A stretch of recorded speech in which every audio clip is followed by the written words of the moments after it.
세종대왕은 조선 역사상 가장 위대한 군주로 평가받는 왕이다. 본명은 이도였으며 조선 제세 대왕 태종의 셋째 아들이었다. 그는 학문, 과학, 음악, 군사, 경제, 농업 등 거의 모든 분야에서 뛰어난 업적을 남겼고 무엇보다 한글 창제를 통해 백성들에게 새로운 문자, 체계를 만들어준 왕으로 세계적으로도 유명하다. 세종은 1397년에 태어났다. 어린 시절부터 총명함이 뛰어났으며 학문을 매우 좋아했다고 전해진다. 책 읽기를 즐겼고 이해력도 뛰어나 신하들 사이에서도 특별한 왕자로 평가받았다. 그는 충녕대군이라는 이름으로 불렸으며 형들보다 학문과 인품 면에서 높은 평가를 받았다. 원래 왕세자는 맏형인 양녕대군이었다. 그러나 양녕대군이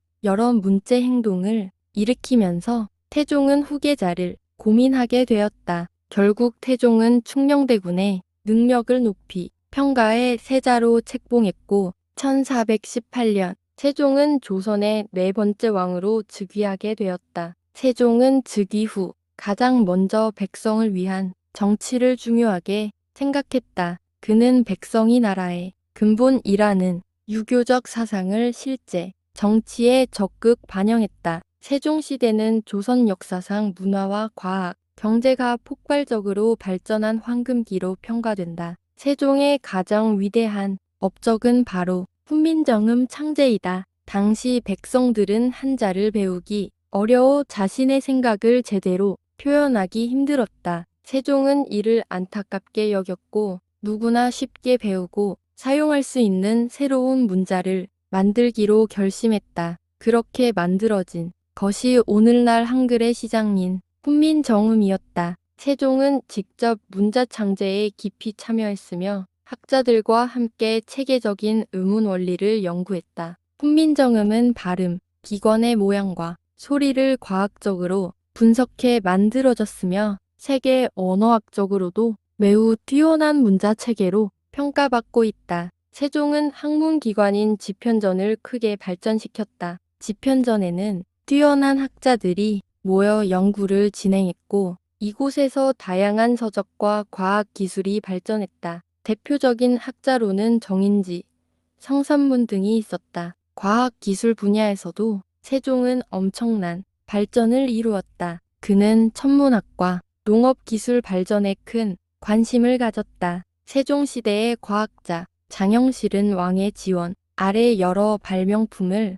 만들었다. 대표적으로 자동 물시계인 자경루, 해시계 앙부일구, 치구기 등이 만들어졌다. 특히 치구기는 세계 최초 수준의 강우량 측정 기구로 평가된다. 세종은 농업 정책에도 힘썼다. 백성들이 안정적으로 먹고 살 수 있도록 농사 기술을 연구하게 했고 실제 농업 경험을 정리한 농사책인 농사직설도 편찬했다. 그는 지방 관리들에게 백성들의 생활을 자세히 보고받았고 세금 제도도 개선하려 노력했다. 군사적으로도 세종은 매우 강한 왕이었다. 북방의 여진 세력을 정리하기 위해 사군 육진을 개척하며 영토를 넓혔다. 이 과정에서 김종서 등이 활약했다. 이를 통해 오늘날 한반도 북부 지역 경계의 기반이 마련되었다. 음악과 문화 발전도 세종 시대의 중요한 특징이었다. 세종은 궁중음악을 체계적으로 정리했고 직접 음악 이론 연구에도 참여했다.